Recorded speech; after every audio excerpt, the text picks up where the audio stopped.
இதை பண்றதுக்கு எல்லா உரிமையும் இருக்கு.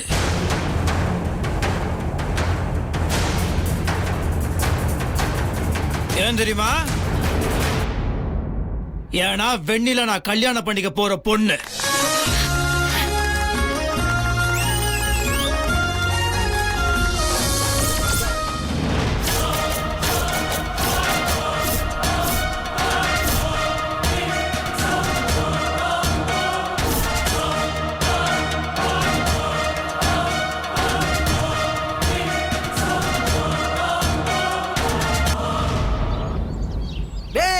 மாப்பிளைய சொல்லிட்டான், அடிங்கிய மேலத்தை.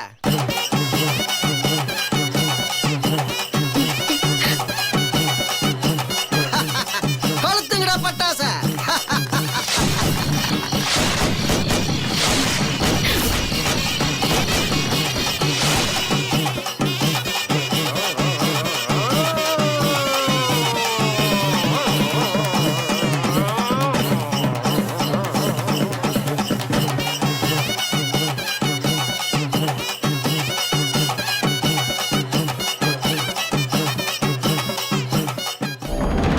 சிறப்பான தரமான சம்பவங்களை இனிமேதான் பார்க்க போறேன்.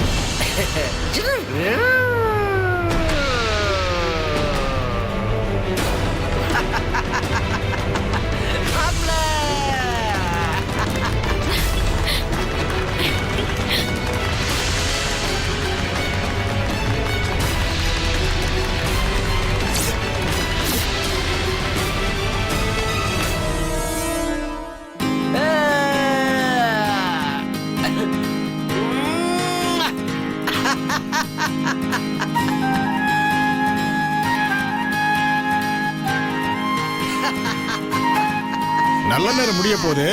வாமா வெண்ணிலா வா.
முத்து தம்பி வாங்க, பந்தக்கால் நடுவோம்.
இன்னையிலிருந்து வாழ்க்கையில நல்ல நேரம் ஸ்டார்ட் ஆயிடுச்சு. என்னடா சின்ன குழந்தை மாதிரி? சின்ன குழந்தை தான்டா. ஏன்னா என் மனசுக்குள்ள அவ்வளவு சந்தோஷம் இருக்குடா.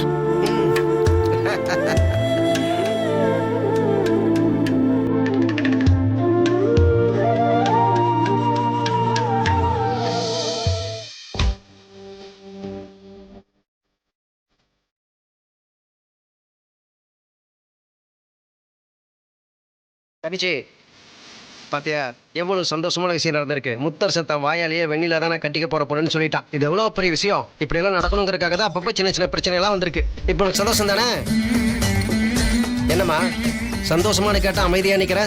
இல்லண்ணே, எனக்கு இப்பவும் சந்தோஷம் இல்ல. ஏம்மா ஏன் இப்படி சொல்ற? இல்லண்ணே, என்னமோ தப்பா நடக்க போதுன்னு என் மனசுக்கு படுது. அதனாலதான் படபடப்பா இருக்கு. ஐயோ தங்கச்சி, இதை பாரு, நீ எப்பவுமே இப்படிதான். நல்லதே நடக்கும் நானே, ஏதாவது கெட்டது நடந்துருமோன்னு பயந்தேன்னு வச்சுக்கோ, அப்புறம் பயந்த மாதிரியே நடந்துட்டு போகுது. ஏன்னா நல்லது நடக்கும் நானே, நடக்கும். புரியுதா? இங்க பாருங்கண்ணே, நான் வீட்லயே விளக்கணைஞ்சப்போ ஏதோ பிரச்சனையாக போகுதுன்னு சொன்னேன்.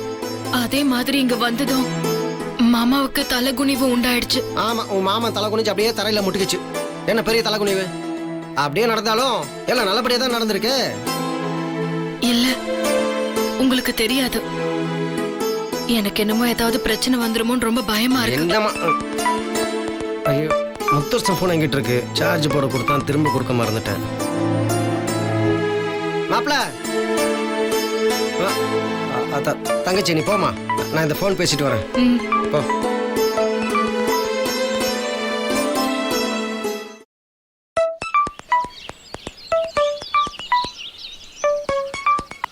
ஹலோ, யாரு? முத்தரசனா? இல்ல சார், நான் முத்தரசன் ஃப்ரெண்டு பேசுறேன். என்ன விஷயம் சொல்லுங்க.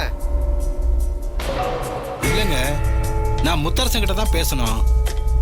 ரொம்ப முக்கியமான விஷயம். சார் நீங்க தப்பா நினைக்கலன்னா, நான் முத்தரசனோட க்ளோஸ் ஃப்ரெண்ட் அண்ணாமலை பேசுறேன். முத்தரசன் திருவிழா நடக்குதுல்ல, அதுல கொஞ்சம் பிஸியா இருக்காரு. போனை என்கிட்ட கொடுத்து வச்சிருந்தாரு, அதான் நான் எடுத்து பேசிட்டு இருக்கேன். என்ன விஷயமா இருந்தாலும் என்கிட்ட சொல்லுங்க, நான் அவர்கிட்ட சொல்லிடுறேன். அப்படிங்களா தம்பி? ஒரு சந்தோஷமான விஷயம் தம்பி. முத்தரசனோட சித்தி நீலாம்பரி அம்மா பத்தின விஷயம். நீலாம்பரி அம்மா பத்தி என்ன விஷயம் சொல்லுங்க. நீலாம்பரி அம்மா மலையில இருந்து விழுந்துட்டாங்க, அவங்க இறந்துட்டாங்கன்னு அவங்க வீட்டுல இருக்கவங்க எல்லாரும் நினைச்சிட்டு இருப்பாங்க. ஆனா உண்மை என்னன்னா, அவங்க உயிரோட தான் இருக்காங்க. நீலாம்பரி அம்மா உயிரோடு இருக்காங்களா? ஆமாப்பா, எங்க ஆசிரமத்துல தான் இவ்வளவு நாள் ட்ரீட்மெண்ட்ல இருந்தாங்க. கேட்கறதுக்கு ரொம்ப சந்தோஷமா இருக்குங்க. அவங்க பரிபூரணமா குணமடைஞ்சதுக்கு அப்புறம் தான் திரும்பி போய் எல்லாரையும் பார்க்கணும்னு வைராக்கியத்துல இருந்தாங்க. இன்னைக்கு தான் நல்ல நாள் அமைஞ்சிருக்கு, அதுக்கு தான் ஃபோன் பண்ண தம்பி. ஐயா, எந்த ஆசிரமத்தில் அந்த அம்மா இருக்கிறதா சொன்னீங்க? காஞ்சிபுரத்தில் இருக்கிற கந்தர் ஆசிரமம் தம்பி.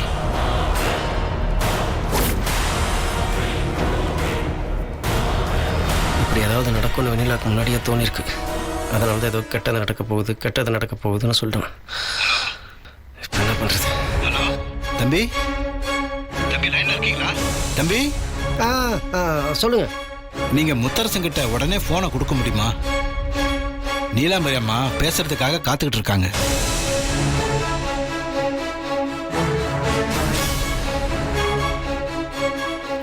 அது முத்தரச திருவிழாவில் இருக்கான், இங்கிருந்து ரொம்ப தூரத்தில் இருக்கான். ஐயா, நான் ஒன்று பண்ணட்டா? ஃபோனை சார்ஜில் போடணும், சார்ஜ் கூட கம்மியாக இருக்கு. கொஞ்ச நேரத்தில் ஃபோன் எடுத்துகிட்டு போய் அவங்ககிட்ட கொடுத்து அவனே உங்களுக்கு ஃபோன் பண்ண சொல்கிறேன். அம்மா, யாரோ அண்ணாமலைன்னு பேசுறாரு, முத்தரசனோட நண்பரா? அண்ணாமலையா? எந்த அண்ணாமலைன்னு தெரியலையே. உங்க பையன் முத்தரசன் கோயில் திருவிழா நடக்கிறதால பிஸியா இருக்காராம். போன் இவர்கிட்ட இருக்கா? ஆமாமா, கோயில் திருவிழா நடந்துச்சுன்னா முத்தரசன் தான் முன்னாடி நின்று எல்லாத்தையும் கவனிக்கணும். அவர் சொல்றதும் கரெக்டு தான். வேற யார் நம்பராவது இருந்தா கொடுங்க, பேசி பார்க்கலாம். இல்லைங்க, எனக்கு வேற யார் நம்பரும் ஞாபகம் இல்லை. முத்தரசன் நம்பர் மட்டும் தான் ஞாபகம் இருக்கு. சரிம்மா, பரவாயில்ல, முத்தரசனே வந்து கூப்பிடட்டும். இவர் போய் சொன்னா கண்டிப்பா அவன் ஃபோன் பண்ணுவான். இவ்வளவு நாள் காத்துக்கிட்டு இருந்தனா இன்னும் கொஞ்ச நேரம் காத்துட்டு இருக்க மாட்டேனா? சரிம்மா. சரிங்க தம்பி, முத்தரசன் வந்த உடனே ஃபோன் பண்ண சொல்லுங்க. சரிங்கய்யா. போச்சு. ஐயோ, எல்லாமே போச்சு. பட்ட கஷ்டமெல்லாம் வீணா போயிரும் போல இருக்கேன். நீலாம்பரியம்மா திரும்ப வீட்டுக்கு வந்தாங்க, அவ்வளோதான். முத்தரசன் மனசை மாற்றிடுவாங்க. வீட்டு விட்டு போன ஸ்வேதாவை திரும்ப கூட்டு வந்துடுவாங்க. ஸ்வேதாவை அவனை கல்யாணம் பண்ணி வச்சிருவாங்க. இவன் ஒருத்தன் அந்த அம்மா பேச்சை மீறவே மாட்டான். ஐயோ, என்ன பண்ணுறது? அவங்க வந்துட்டாங்க. முத்தரசன் வாழ்க்கை மட்டும் இல்லை, வெண்ணில வாழ்க்கை கூட நாசமாயிரும். ஏதாவது பண்ணு பண்ணு பண்ணு பண்ணுடா நம்மள. ஐயோ, அவங்க வீட்டுக்கு வர்ற வரைக்கும் பிரச்சனை இல்லை, அவங்கள வரவிடாம தடுக்கணும். என்ன பண்றது?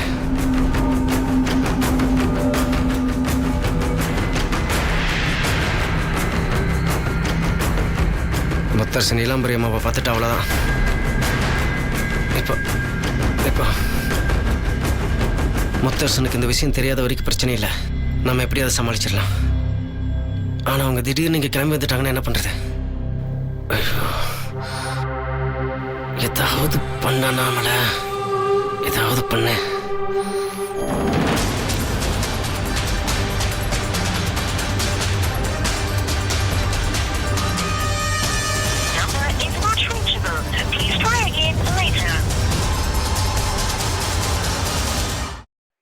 எங்க சித்தி? வாங்க நீ. இழுக்காத. கை கொடுங்க. சித்தி கை கொடு. கங்க்ராச்சுலேஷன்ஸ். அண்ணி கை கொடுங்க. நீ என்ன எல்லாரும் கையெல்லாம் கொடுக்கறீங்க? ஆமா சித்தி, அப்பா வந்து அப்பவே சொன்னாங்க உன்னதான் கட்டிக்க போறேன்னு. இப்பதானே நீ பூஜை எல்லாம் முடிச்சிட்டு வந்திருக்க, அதனாலதான் கை கொடுத்தோம். இல்ல ருத்ரா, முத்து மாமா உண்மையிலேயே மனசுல இருந்தெல்லாம் எதுவும் சொல்லல. ஊர்க்காரங்க கேள்வி மேல கேள்வி கேட்டதும் எங்க நான் இத பண்ண முடியாம ஏங்கி போயிடுவேனோன்னு எனக்காக சொல்லிருக்கோம். முத்து மாமா மனசு சொன்னா எப்படி சொல்லணும் எனக்கு தெரியாதா என்ன? மாமா முகத்துல எந்த சந்தோஷமும் இல்ல, கட்டாயத்துலதான் சொல்லுச்சு. நான் வந்து அதை கையில வாங்கினதுக்கு அப்புறம் ஊர் மக்கள் முன்னாடி நான் அசிங்கப்படக்கூடாதுன்னு தான் முத்து மாமா அப்படி பண்ணுச்சு. அன்னைக்கு தென்னரசு மாமா வீட்டுல தகராறு நடந்தப்போ என்ன பொண்டாட்டின்னு சொல்லுச்சுல்ல, அந்த மாதிரி தான் இதுவும். இப்பவும் வேகத்துல தான் சொல்லிருக்காரு. என்ன நீங்க சரியான சொதப்பல் தெரியுமா? நீங்க சாதாரணமா அவர் ஒரு வேகத்துல சொல்லிருந்தா கூட எல்லாருமே எனக்கு சாதகமா தான் சொல்லிருக்காருன்னு அத சாதகமாக்கிக்க பாப்பாங்க. ஆனா நீங்க என்னடானா அப்படி சொல்லல இப்படி சொல்லலன்னு பயந்த மாதிரி பேசிட்டு இருக்கீங்க. அதெல்லாம் கிடையாது. அண்ணனை நீங்க கண்டிப்பா நம்புங்க, அப்பதான் நடக்கும். அப்படிலாம் இல்ல ஜனனி. சரி ஓகே, இருக்குன்னு நான் நிரூபிச்சா என்ன பண்ணுவீங்க? எப்படி நிரூபிப்ப? ஜனனி சும்மா இரு, அவங்களே பாவம். நீ ஏதாவது சொல்லி குழப்பி விட்டுறாத. ஏய், உனக்கு என்ன தெரியும்? நீ பேசாம இரு. அண்ணி, இப்போ நம்ம ஊர் சாங்கியப்படி அடுத்ததா மஞ்சள் தண்ணி ஊத்துறதுதான். அப்படி மஞ்சள் தண்ணியை ஊத்தும் போது நீங்க மட்டும் அண்ணன் மேல ஊத்துனா என்ன அர்த்தம்? நான் தான் கட்டிக்க போறேன்னு அர்த்தம். அப்போ நீங்க என்ன பண்றீங்க? இத சாமி கிட்ட வேண்டிக்கிட்டு மாமா மேல நான் மஞ்சள் தண்ணி ஊத்திட்டா நான் தான் அவருக்கு மனைவியா வருவேன்னு நினைச்சிட்டு ஊத்துங்க. நீங்க ஊத்த போற தண்ணி மட்டும் அண்ணன் மேல படட்டும், அவரை கண்டிப்பா நீங்க தான் கட்டிக்க போறீங்கன்னு அர்த்தம். புரிஞ்சுதா?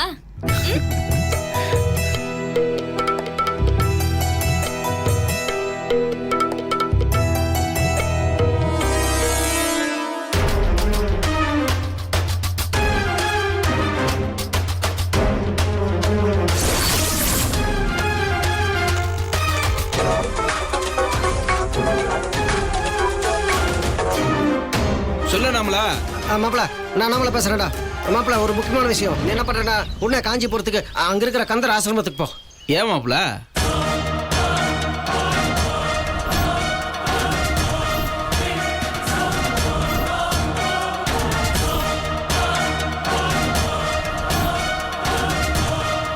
என்ன மாப்பிள சொல்றது புரிஞ்சுதா?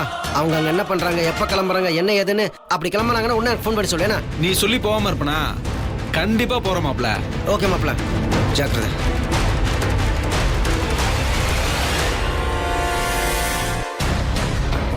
இருக்கிற 5 மணி நேரத்துக்குள்ள எப்படியாவது முத்தரசன் வெண்ணிலா கல்யாணத்தை நடத்தியே ஆகணும்.